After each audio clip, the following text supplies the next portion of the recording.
What if I told you every month I want you to jump an inch higher? You could probably do that for 2 months, or maybe even 3 months if you're dedicated.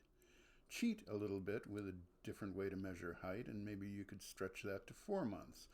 Push off with your arms because, nobody told you not to, and you can make these improvements over perhaps 5 months.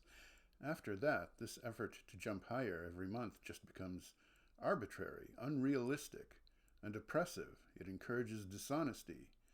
But what if I insisted it was your failure not to meet these improvement expectations?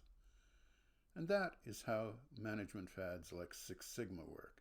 At first, anyone can find things that can be improved. Six Sigma provides a framework for organizing and implementing improvements. But what financially driven managers don't realize, because they're only checking the numbers, is when Six Sigma improvement programs transition from producing real improvements to being the equivalent of the way that people met their quota in Soviet 5-year plans so they don't get sent to a labor camp in Siberia. They don't see the reality behind the numbers.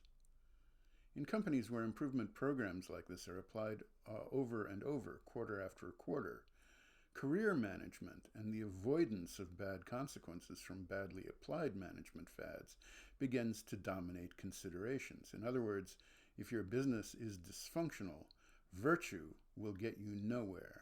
Indeed, some managers, especially in senior positions, use programs like this cynically. They know that Six Sigma breeds in-group, out-group dynamics and stops working after a few quarters, but by then they will have collected a fat bonus and moved on. It's easy to see how this kind of management destroys companies. Is there an approach to management that avoids these problems? Let's take a look in the next few videos at a concept called product-led growth. That sounds promising, even obvious, but let's take a look in detail and see if it can actually deliver.